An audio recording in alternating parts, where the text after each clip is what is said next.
guest, the Reverend Willie Ellen Fiala from St. Stephen's, and then also the longtime chair of Parish Finance and Assessment. Willie's had a very big commitment to trying to help congregations navigate the financial process in the diocese. So we thought with January coming up, we would use the opportunities of these conversations to go ahead and give Willie a place to talk about what to expect with Parish Finance and Assessment, and give you all an opportunity to ask questions and prepare for going forward. So my name is Deborah McConaughey and Jody Gonzalez, and we help coordinate the Congregational Vitality program. And so if you've been with us before on our chats and conversations, you know that we're going to start off with the family Bible study, as we are really big proponents of beginning meetings with Bible study. And I know sometimes people feel discouraged that the Bible studies might take too long. This one is a very quick one. It's a way where you can begin your meetings with Bible study and also have time to have the meeting. And so FAMA stands for Facts, Association, Meaning, and Action. And at this time, I'd like to invite someone to read the John 21, 6 through 8. It can just be anyone that feels like reading this morning.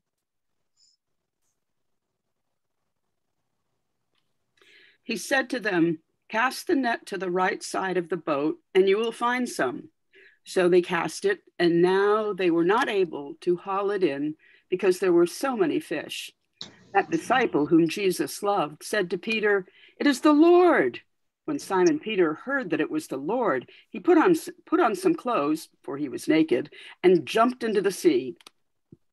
But the other disciples came in the boat, dragging the net full of fish, for they were not far from the land, only about 100 yards off. Thank you, Willie. Mm-hmm. And so let's look at the facts of this little segment of the scripture. What are some of the facts of this piece? They were fishing. They were fishing, yes. Peter was naked. Peter wasn't naked, right? That always jumps out at me. Why was he naked? and he put his clothes on to go in the water. Okay. Seems like it should be the other way around, right? No, it's kind of crazy. What about the whole fishing thing that was going on that time? Well, it's not really here, right? Because you started in the middle. Before that, they weren't able to find any fish, and then they changed sides and they found fish. That's right. We started in the middle of it. That's right. Because sometimes Parish Finance and Assessment comes into the middle of it. Yeah. Yeah. But I think that they were exhausted from all the fishing that they had done and was pretty much tired out to the point where they weren't believing that they were going to catch anything else. Exactly. And so then one more thing, the other disciples came in the boat, but they were dragging the net full of fish. So they kind of followed along behind Peter, who was leading them to the Lord. So let's look at the association between your own feelings and lives. How would you might connect this experience with the net and the fish and Peter and jumping in with your clothes on? all of that to your own feelings and lives, or it, to the experience of your congregation. Well, to me, this whole thing is about trying another approach, doing something totally different. Then don't do the same thing you've been doing time and time again, but do something different and get a different approach, a different result.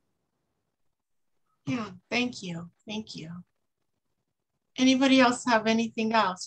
In this Bible study, this is one of, just in terms of the kind of the practice of this Bible study, it can go on as long or short of time as you want. That's one of the benefits of it. It's like an accordion.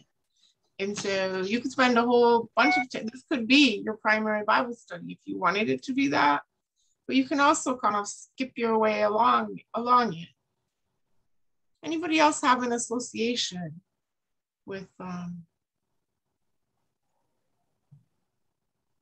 I just think that it just shows how Jesus is always with us. Yeah, thank you. Even when we think, oh my gosh, I'm by myself. Thank you, Katura. Okay, let's move on to the meaning. Identify and discuss the deeper meaning of the experience and its importance.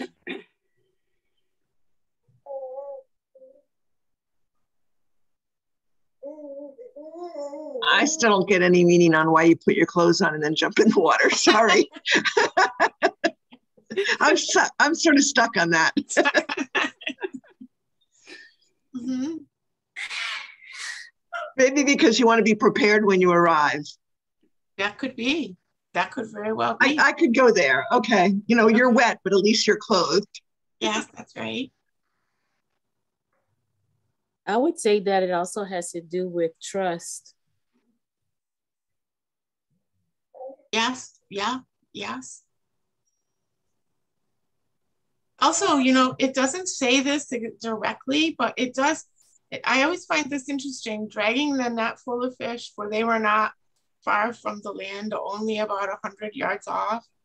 And what this always makes me think about is maybe they thought they were really far and that the distance was enormous, but when they had the fish and they saw that they were close to the shore. Sometimes when we are discouraged, we think that things are more difficult than they might be. It also looks like it may be a little miracle in that too, because if they were far off fishing and then they realized that they were close to the shore, what was happening in between that time that they got so close to the shore, if they were out into, a little further out fishing and there was nothing. And where the miracle comes in is that you would think that you would find most of the fish out into the ocean or out into the deeper waters, but they found the fish were closer. Yeah. And not quite as far out. That's right. That could very well be. Okay, and what kind of action do you feel like this invites people into? Either personal action or congregational action or vestry action? What's this inviting people into? I keep going back to it, be sure to try new things. Mm-hmm. Don't do it the same old way. Yeah. What do they say? The definition of insanity is doing the same thing over and over and expecting different results. Right. We never did it that way before. Yeah, and then also the idea of teamwork, that there's a team, that Peter definitely, he jumps in clothed, right? But the other disciples came in the boat and they were dragging the net full of fish, and sort of maybe everyone has their own role in serving the kingdom. Trusting in the Lord, because the Lord was the one who kind of started it all. He's like, okay, it's the Lord. I'm jumping in now. Yeah. Yeah. And, sometimes also it only takes one person to go, wait a minute, I recognize this. Let's do it. Jesus is behind us. Yeah. Yeah. In relation to the teamwork, it's like everyone has a role that they have something to do and be a part of it. And with everyone working together, it makes everything much easier to manage. That's exactly right. Thank you. That's right. That's right. Because I'm sorry. I was going to say something on kind of the same lines, but what I was going to say was that in this, it brought people together to work together. That's a really important point. Sometimes we're off on our own little journey. Alrighty, so let's thank you very much for taking the time to do this. And in our resource page that we'll send out after the meeting, we'll make sure to include the Bible study and also the whole FAMA program. And so without further ado, I'm going to ask Willie if she would like to take over. And Jody's written a note in the, if you saw that in the chat, if you'll just take a minute to introduce yourself in the chat and let us know, and everyone know which congregation you are from. And I see here many people that are attending our conversations, and I really appreciate it, the support, and I hope that you're getting information out of it. And if there's something else you want us to do, let us know and we will set it up for you. Okay. And so Willie Allen Fiella, without further ado, Rector of St. Stephen's and the Chair of Parish Finance and Assessment. Well, thank you. And thank you for inviting me today. And also I want to note that Deborah was a very important part of the program, Parish Finance and Assessment, known as PFNA, for many years, 5 years, something. Oh yeah, long time, yeah. Yeah. So jump in if I forget anything, Deborah, okay? I want to start with some good news, and that is that I've been here 20 years, and the assessment, well, up until the last couple of years, the assessment had always been over 14% of your operating budget, sometimes as high as 14.9. Well, in the last couple of years, it's come down a bit into the 13% range. And as we know, during the pandemic, we were forgiven a month or two of our assessment, which certainly helped us, and I'm sure it helped everybody else. Yeah. And the good news is that in 2022, the assessment will be 11.9%. And from 2023 onward, it will be 10%. That's going to make a huge difference for, let's say, a parish, let's say 100,000, your annual operating budget is $100,000. You're going to go from almost 15,000 from a few years ago down to 10,000. So right off the bat, that will make a big difference. And Jody, could you give me permission to share screen? Oh, sure. Please. Okay, thank you. You're welcome. And where am I going now? I'm going here. Field form 1, okay. So what I'm showing you, this is the paperwork. This is page 1 of the paperwork that the congregations were asked to submit last year. I'm not seeing it yet. We're not seeing it, Willie. We're not seeing it. Okay. All righty. Shares. Okay, I think I have to call this up and then minimize it. Oh dear. I need a millennial right now. Okay, let me see how to do this. You should be able to choose what application you want to share. Like, is it a Word document or an Excel document? It's numbers. It's numbers. Oh, I can go to numbers and do it from there. Thank you. Yes. Okay. Okay. Perfect. Thank you. And no, I'm not a millennial. But you play one on TV, right? Okay. Share screen. And then I'm going to call up this. Can you see it now? No, I wonder, can you send it to Jody and then she can, I wonder, is there a way you can do that? That would be great. Okay. Jody, I'm going to go back to the diocesan website, which is where I got it from. And I will send you I'll send you the link. Okay. Okay. Oh, wait a minute. You may need to open it up for everyone to share a screen in order for you to share. She might have that turned off. I'm sorry? She may have share screen turned off and may need to turn it on as the administrator. Yeah. It's on. I could share if it's, yeah. But if it's on the website, Jody, maybe you could just go to the website and pull it. Yeah, I'm having trouble sending it. It is on the website under, oops, wait. It's on the website under diocesan forms, and it is under other forms, the first one, 2021 assessment appeals forms.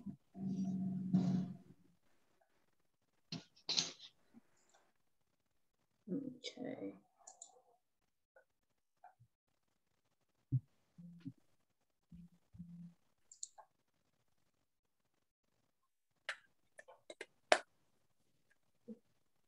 Okay, it's coming up.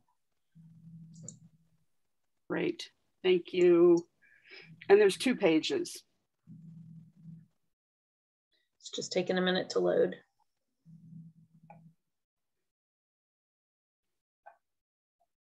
While we're waiting, how many of you have come before PFNA before? Good, okay.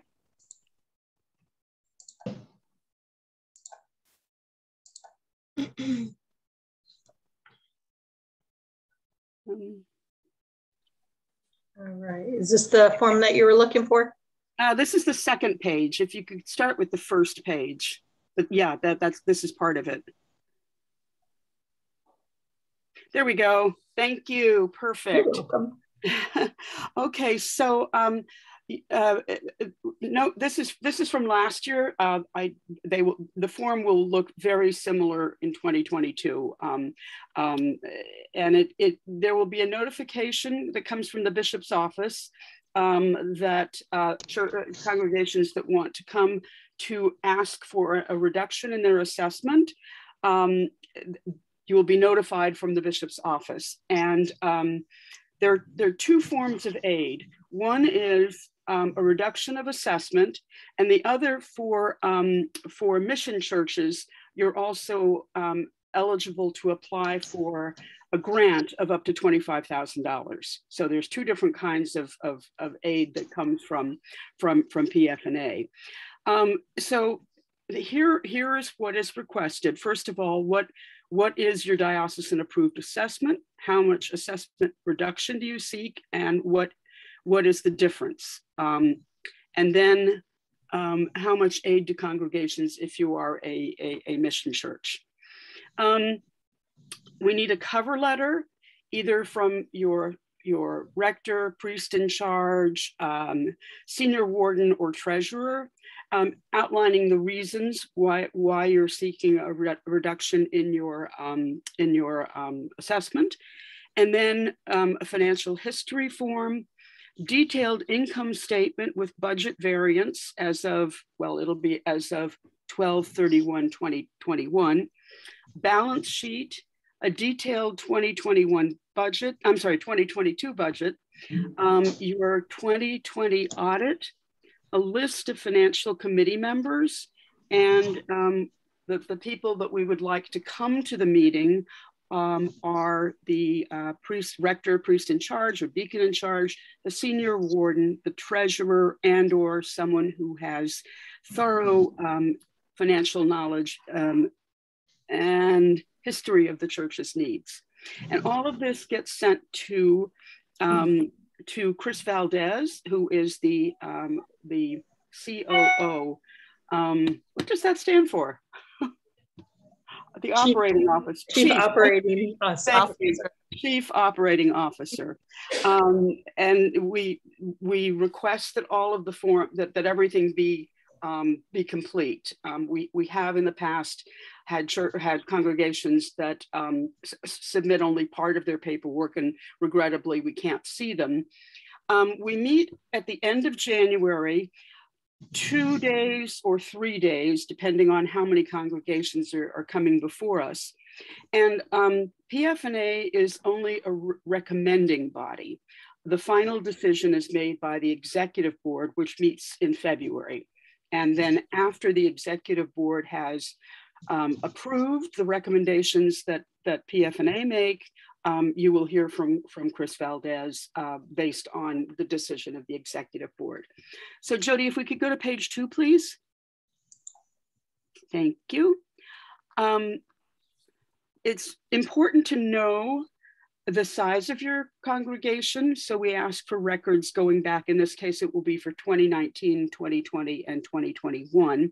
The number of pledging units, the average pledge amount, the diocesan assessment. Okay, executive board,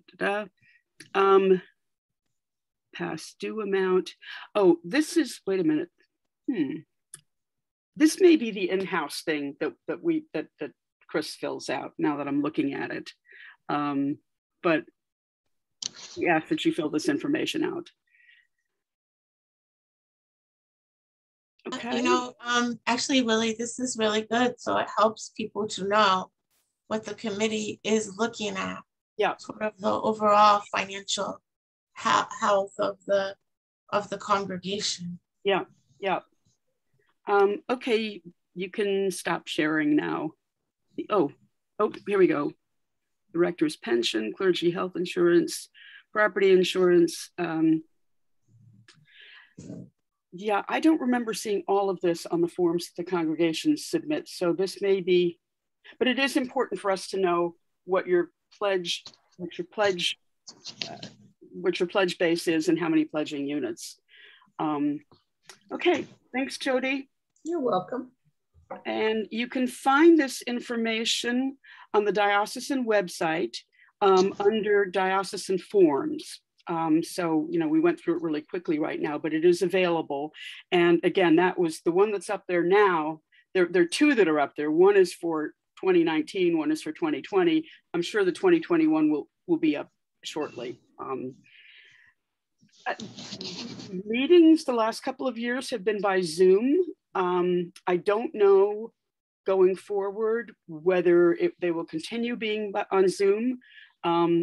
It is a lot more convenient for people, obviously, to meet, especially those of you who are down at the southern end or the northern end of our long string bean of a diocese. But I just don't know at this point whether they're going to be in person or via Zoom. But even in the past, when we were meeting in person, we had the capability of congregations in the far north could go to Bethesda by the Sea because they were hooked up to do Skype or Zoom. I think it was Skype. And also the Duncan Center is equipped to do it virtually, as is St. Columba's. Yeah. Not anymore. Actually, not anymore. Oh, not anymore. Okay. Okay. What can I tell you? Can I ask a quick question about the $25,000 or up to $25,000 grant? Would that be for operating expenses? For mission and out, yeah. You know, right. I'm not sure. I think so. I think so. Okay. Not rather than capital. Yeah. Yeah. No, it is for operating because there is another committee that works sort of on a parallel course with us, and that's property and loan. And property and loan deals with capital expenditures. Anytime you want to take out any kind of loan, and churches, congregations sometimes forget this. All the property, if any of our churches close, the property reverts to the diocese. So the diocese has a vested interest in how much debt an individual congregation takes on. So any kind of, like, if you're doing a capital campaign, construction, you have to go to property and loan for permission. Also, property and loan makes loans. Not only do they care about property, but they also make loans. And the loans that they make are usually for capital expenditures, like you need a new roof, you need a new air conditioner, you're going to build a small extension. The cap is up to, I believe they've changed it. It's gone up a bit. I think it's up to 500,000 now. Is that right, Deborah? I think it's actually six. Okay. Yeah. Okay. Right.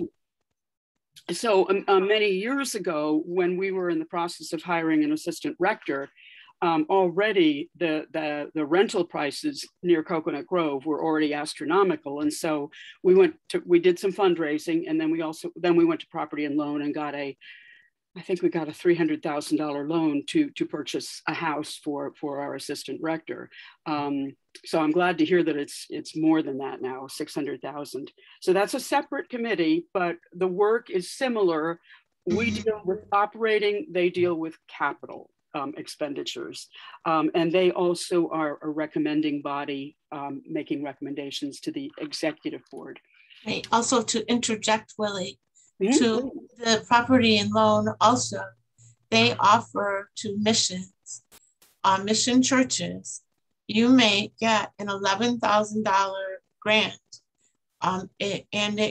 you can apply more than one time, only once per year.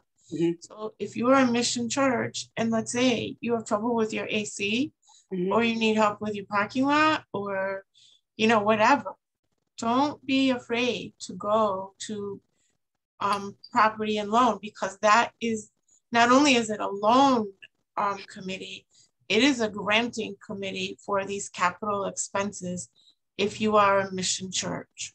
Thank you, Deborah. Very, very important point. Yeah. So any questions? Yes, Pam. I have several. So first, if there's a forgiveness on the assessment of a certain percentage, does that automatically make you into a mission church? No, it does not automatically. No. Okay, so help me with the definition of a mission church. A mission church is one that cannot sustain itself financially. So so they can't pay their assessment. Well, congregations sometimes run into trouble. They have an off year. They had a hurricane, the deductible was big, whatever. A major donor died. But that may be an acute situation, not a chronic situation. I got you. Okay. Yeah. So it's churches that are congregations that are in chronic situations that year after year after year, at a certain point, a decision is made to make them a mission church. That happens sadly to our cathedral. Our cathedral is actually a mission church. Okay. And I don't know if this is the right forum. I misunderstood the invitation, I think. My church, especially my fellowships, would like a better understanding at a high level, not at the detailed level that we get from the convention, but at a high level of what do we mean when we assess 10% or 11.9% of the operating budget? What's included in that operating budget? My fellowships are specifically worried that if they raise money for outreach, will it get taxed? So I keep telling them no, but I want it from you all. Right.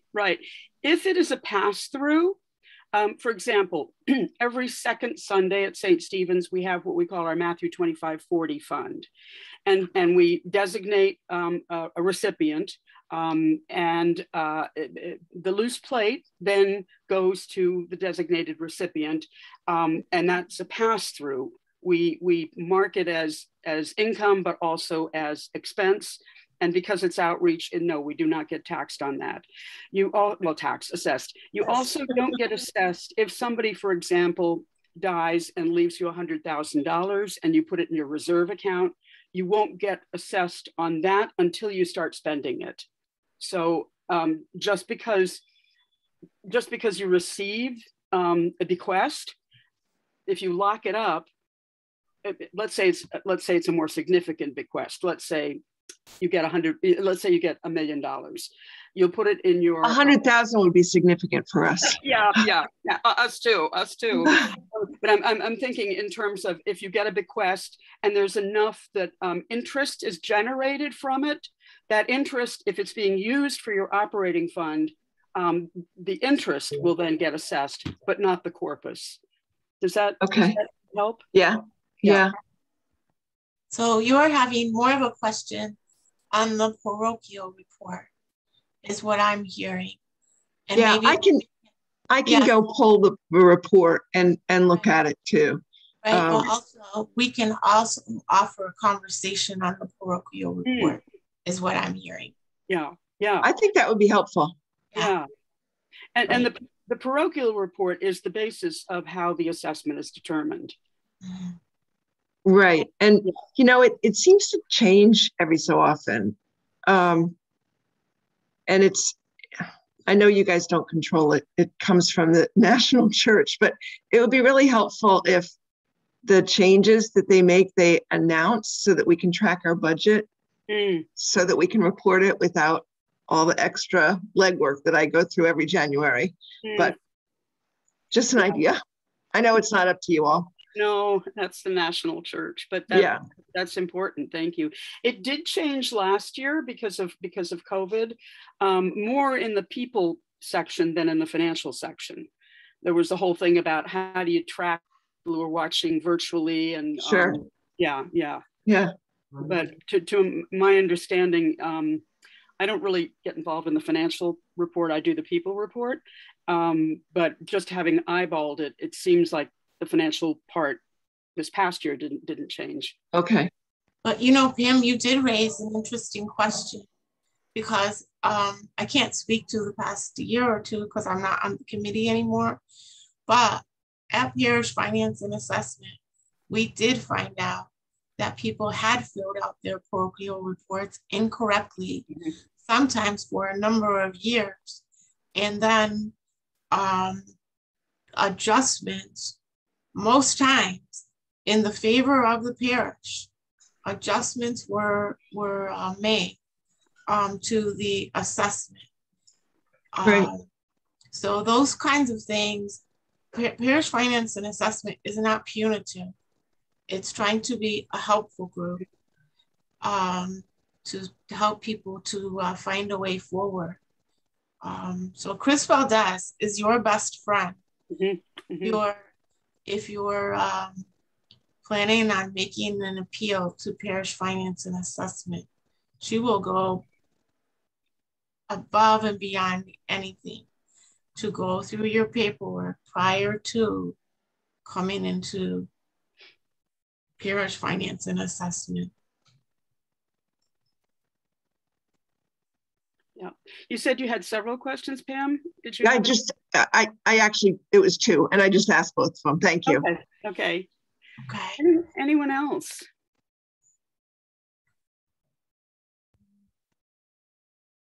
Faye, I think you're,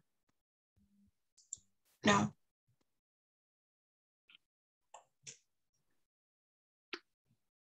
Well, I will put my email address in the chat.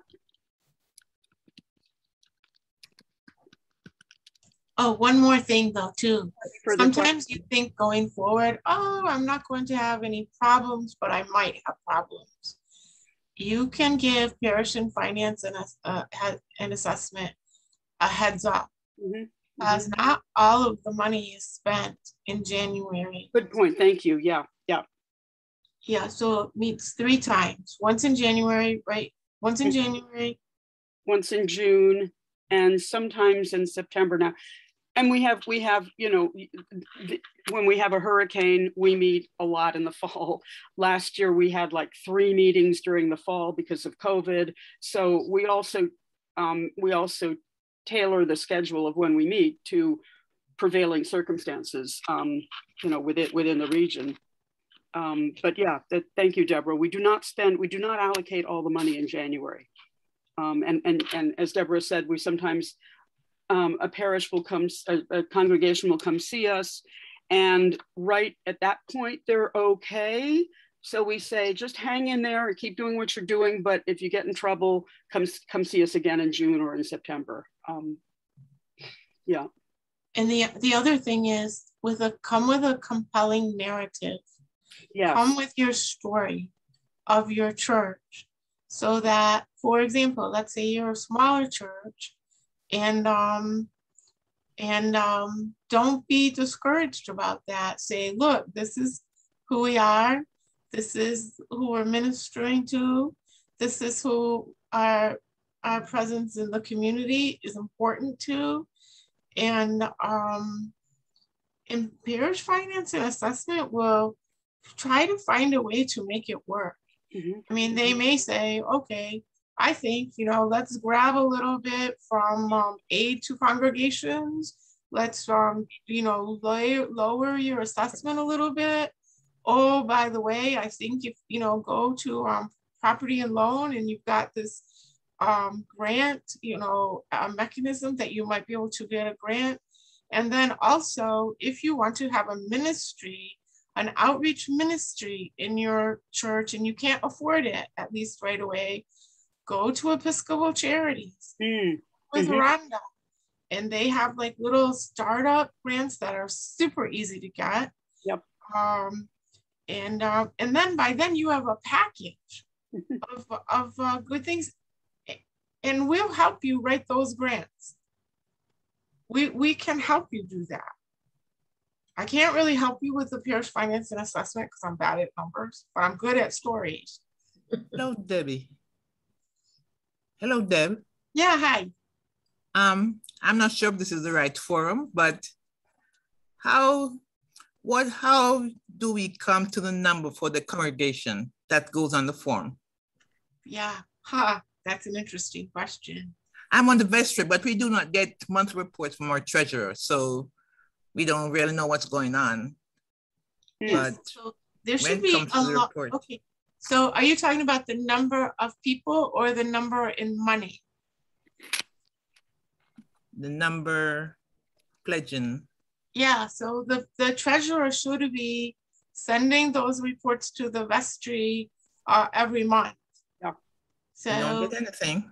Okay, so that might be a deeper question that we could maybe come to your congregation, and we could do a vestry training, and you know, work with the treasurer to say, look, as part of the responsibilities of being the treasurer, this is what needs to be provided at the vestry meeting, because the vestry needs to know what's going on financially.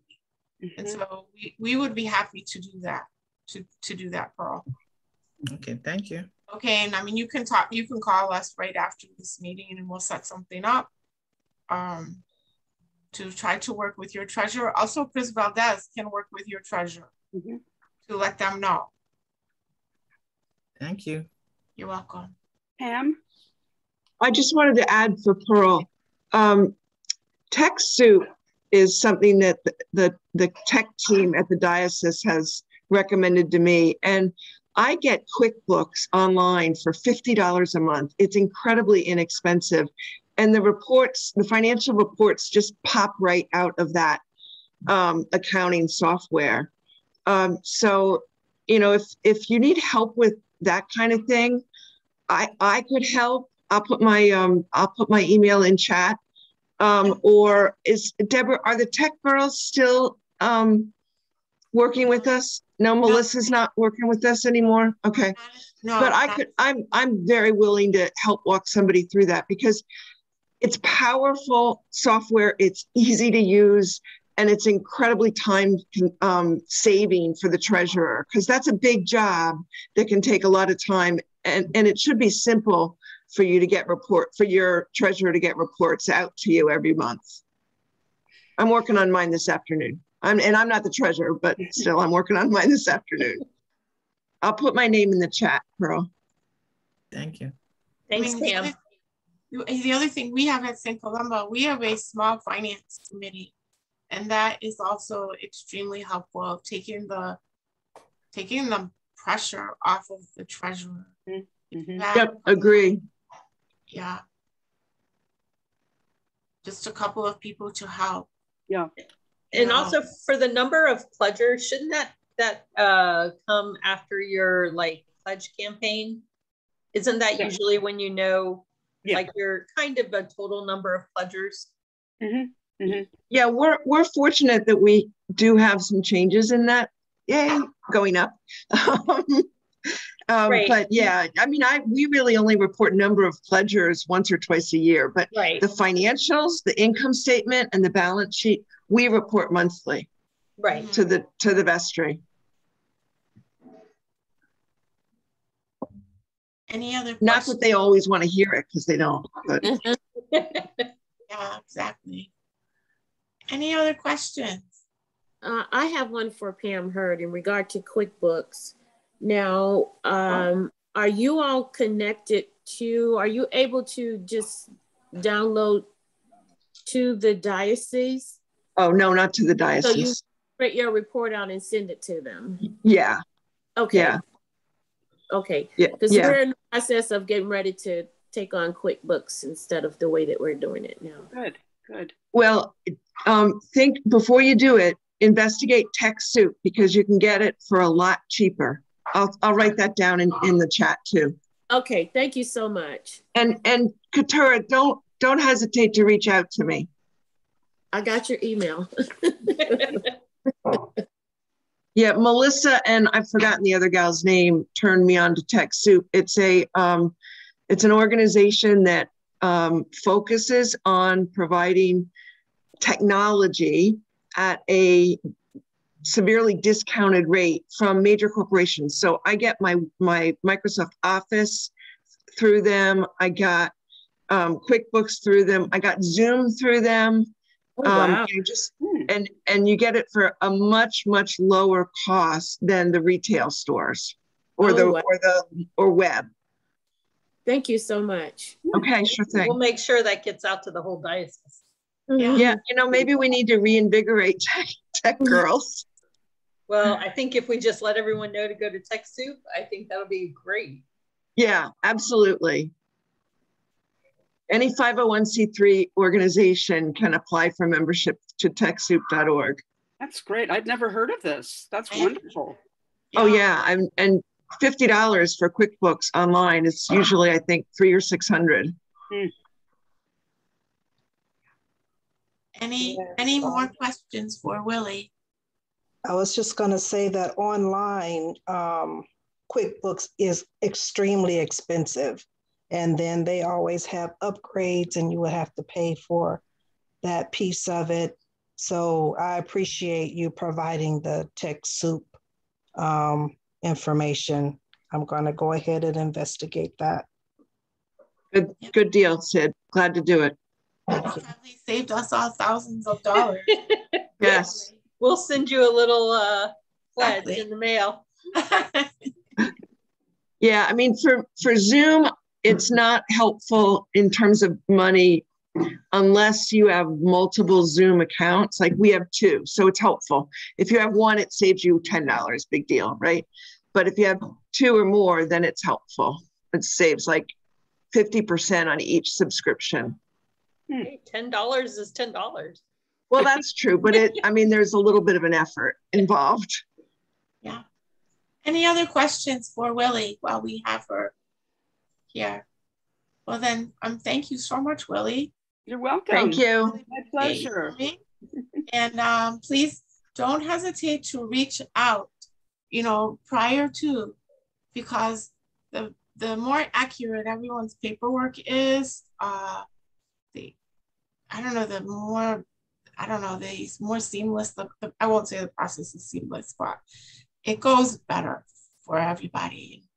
It reveals the full story. That's really, I guess, what I'm trying to say. Yeah. It reveals the full story. Yeah. And I want to underscore what Deborah said about tell us a compelling story. You know, how you're changing lives. What would your community be like if your church weren't there, if your congregation weren't there? Just some things to think about. Yeah. Yeah. So before we close, just if you have, once again, if you have any ideas or topics that you would like to have discussed or brought forward, you know, let us know. And we're happy to find the right speakers, you know, facilitate a conversation or however we can help. We're happy to do that. I'm more than happy to do that. So if you can't think of anything right now, that's okay. You can just let us know. We'll do it. And our next conversation coming up, Jody, it's in November, right? Is it the? Yes, November 7th, I believe. Yes, and this is the one. We're working with St. Mary's with Episcopal Church Foundation. Right, and this is going to be on developing an endowment, stewardship. It's going to be planned giving. So even if your church is very small, you know, that's okay. Come to the program. It's going to be on Zoom, and the speaker is excellent. We've had him before, and you know, I think everyone will get something out of it. What's really cool is he usually only talks to really, really big dioceses or really big congregations. And so any church, any size church can get his information, which is awesome. Right, like a little miracle. Because we tried, actually, we did try. We used to try to lure them down here, and we couldn't do it really. But so you can get that for free. And that's going to be, it's on a Sunday afternoon, right? It's a weird time. It's on a Sunday afternoon. So I hope that you can join us on that. It's a free program and learn more about money. So I thought maybe we could close in prayer. And,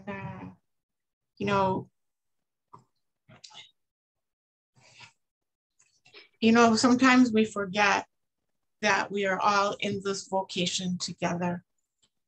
And so let us pray. Almighty and everlasting God, by whose spirit the whole body of your faithful people is governed and sanctified, receive our supplications and prayers which we offer before you for all members of your holy church, that in their vocation and ministry they may truly and devoutly serve you. Through our Lord and Savior, Jesus Christ, who lives and reigns with you in the unity of the Holy Spirit, one God, now and forever. Amen. Amen. So, hope you have a great rest of the day, everybody. Thanks for taking the time to join with us. Thank you, Willie. We appreciate it. My pleasure. Thank you. Jody will send out a resource.